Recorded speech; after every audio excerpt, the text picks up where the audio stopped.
Rebirth എന്ന എൻ്റെ YouTube ചാനലിലേക്ക് എല്ലാവർക്കും സ്വാഗതം. ഇനി ഞാൻ നിങ്ങളുമായിട്ട് ഷെയർ ചെയ്യാൻ വന്നിരിക്കുന്നത് വാട്സപ്പിൽ വരുന്ന ക്വസ്റ്റ്യൻസ് ആണ്. പലപ്പോഴും അതിൻ്റെ ബേസ് ചെയ്തുള്ള വീഡിയോസാണ് ഞാൻ ചെയ്യുക. സോ ഇന്ന് ഞാൻ നിങ്ങളുമായിട്ട് ഷെയർ ചെയ്യാൻ വന്നിരിക്കുന്നത്, എനിക്കൊരു ക്വസ്റ്റ്യൻ വരികയുണ്ടായി. പല ആൾക്കാരും, പല സ്പിരിച്വലി കണക്റ്റഡ് ആയിട്ടുള്ളവർ പറയുന്നു, സത്യയുഗം തുടങ്ങി, കലിയുഗം അവസാനിച്ചു, അങ്ങനെയെങ്കിൽ കൽക്കി ജനിച്ചിട്ടുണ്ടോ? ഇങ്ങനെയൊക്കെയുള്ള ക്വസ്റ്റ്യൻസാണ് എനിക്ക് എൻ്റെ വാട്സപ്പിൽ വന്നത്. വളരെ രസകരമായ ഒരു ക്വസ്റ്റ്യൻ ആയിരുന്നെങ്കിൽ കൂടിയും ആലോചിക്കേണ്ടതായ ഒരുപാട് കാര്യങ്ങൾ അതിനകത്തുള്ളത് കൊണ്ടാണ് ഒരു വീഡിയോ ആയി ചെയ്യാമെന്ന് വെച്ചത്. പലപ്പോഴും ഞാൻ തന്നെ എൻ്റെ വീഡിയോസിൽ പറഞ്ഞിട്ടുണ്ട്, സത്യയുഗത്തിൻ്റെ തുടക്കമാണിത്, കലിയുഗത്തിൻ്റെ അവസാനമാണിത്. അങ്ങനെയെങ്കിൽ ഒരു യുഗം അവസാനിക്കാതെ എങ്ങനെയാണ് ഇന്നൊരു യുഗം തുടങ്ങുക? ശരിക്കും പറഞ്ഞു കഴിഞ്ഞാൽ നമുക്കറിയാം, സത്യയുഗം, ത്രേതായുഗം, ദ്വാപരയുഗം, കലിയുഗം, ഇങ്ങനെ 4 യുഗങ്ങളെക്കുറിച്ചാണ് പറയുന്നത്.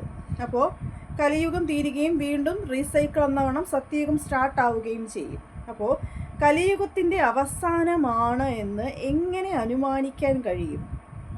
നമുക്ക് അതിനകത്ത് പറയുന്നുണ്ട്, ശ്രീകൃഷ്ണൻ ഈ ഭൂമി വിട്ടു പോയപ്പോഴാണ് കലിയുഗം ആരംഭിച്ചത്.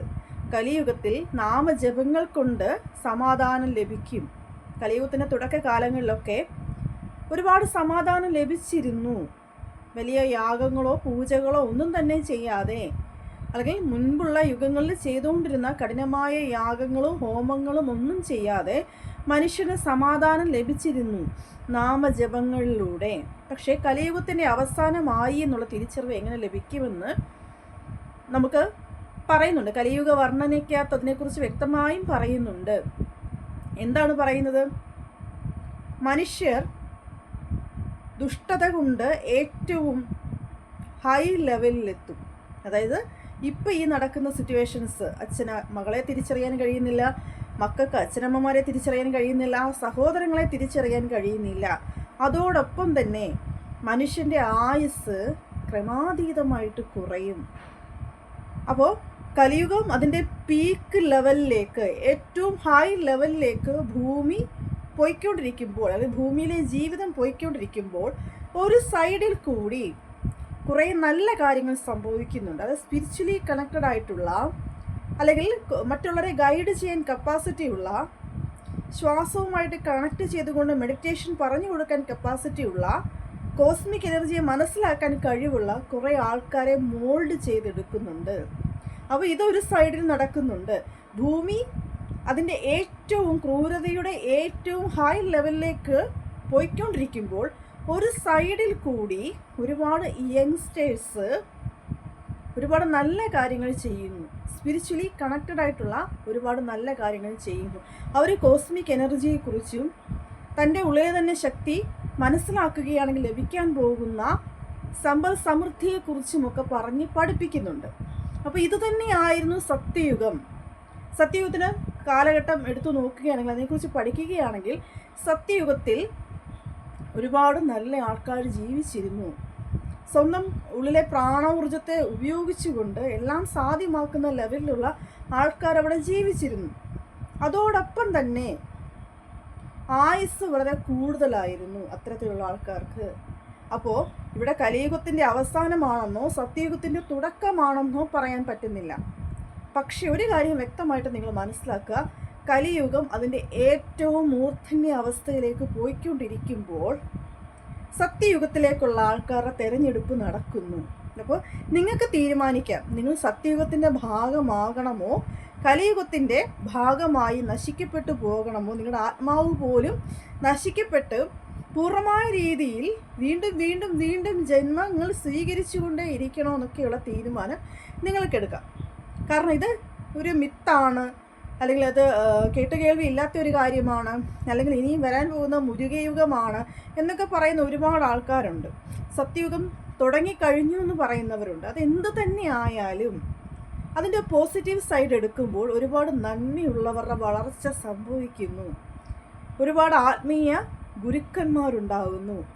ആത്മീയതയിൽ പ്രാവീണ്യം നേടി ജന്മം കൊണ്ട് തന്നെ പൂർവ്വജന്മ സുഹൃതങ്ങളായിട്ട് ആത്മീയതയിൽ പ്രാവീണ്യം നേടി ജനിക്കപ്പെട്ടവർ ഇവിടെയുണ്ട്.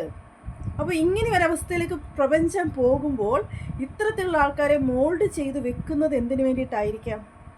അടുത്തൊരു യുഗം, അത് സത്യയുഗം തന്നെയാണെന്ന് വിശ്വസിക്കാം. ആ യുഗത്തിലേക്കുള്ള തെരഞ്ഞെടുപ്പാണ് ഇവിടെ സത്യം. ഇപ്പോൾ കലിയുഗം അതിൻ്റെ ഏറ്റവും മൂർധന്യ അവസ്ഥയിൽ പോയിക്കൊണ്ടിരിക്കുമ്പോൾ ശരിക്കും പറഞ്ഞു കഴിഞ്ഞാൽ പേടിയാകുന്നു അല്ലേ? വെറുതെ ഒരിടത്ത് പോയി നിന്നാൽ പോലും തിരിച്ച് ജീവനോടെ വീട്ടിലേക്ക് വരാൻ സാധിക്കുമോ ഇല്ലയോ എന്നൊരവസ്ഥയിലാണ്.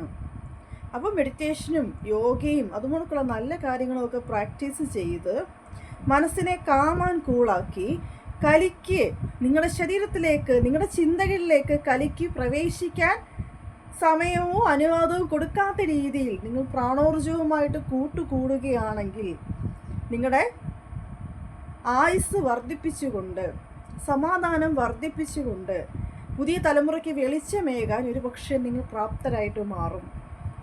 അപ്പം ഞാൻ 13 വയസ്സിൽ ഡിവൈൻ എനർജിയുമായിട്ട് കണക്റ്റഡ് ആയി എന്ന് ഇപ്പോൾ എനിക്ക് വിശ്വസിക്കാൻ കഴിയുമ്പോൾ 13 വയസ്സിൽ എന്തുകൊണ്ട് ഹീലിംഗ് എന്ന് പറയുന്ന ഉള്ളിലെ പ്രാണോർജ്ജത്തെ മനസ്സിലാക്കിക്കൊണ്ട് ഹീൽ ചെയ്യുന്ന ഈ ഒരു ടെക്നിക്കിനെ പൂർണ്ണമായ രീതിയിൽ എൻ്റെ കൈകളിലേക്ക് അന്ന് വെച്ച് തന്നില്ല.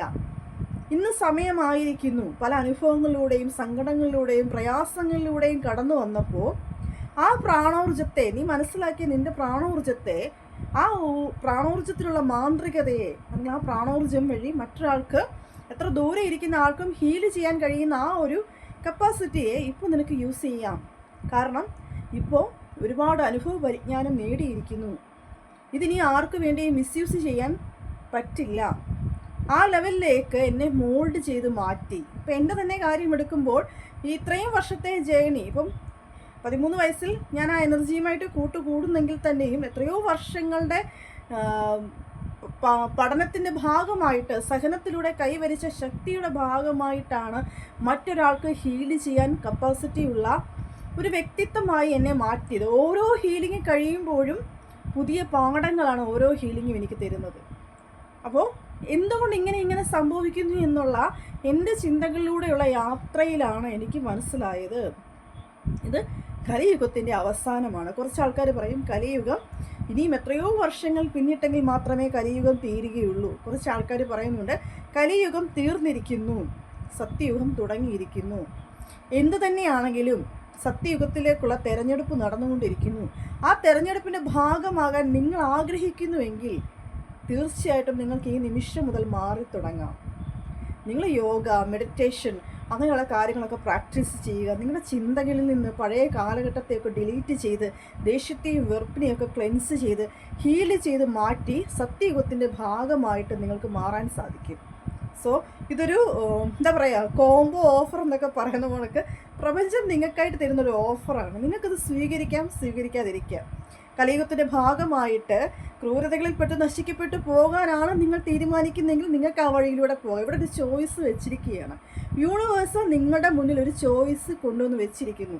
നിങ്ങൾക്ക് ഏത് വഴിയിലൂടെ സഞ്ചരിക്കണം എന്ന് നിങ്ങൾക്ക് തീരുമാനിക്കാം.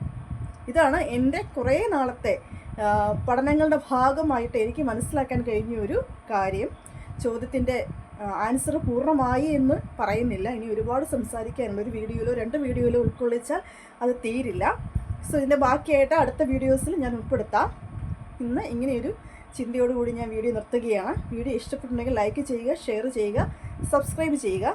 നിങ്ങൾക്ക് മെഡിറ്റേഷൻ ഒറ്റയ്ക്ക് ക്ലാസ്സുകളായിട്ട് എടുത്തു തരണം എന്ന് ആഗ്രഹിക്കുന്നുണ്ടെങ്കിൽ എന്നെ കോൺടാക്ട് ചെയ്യാം.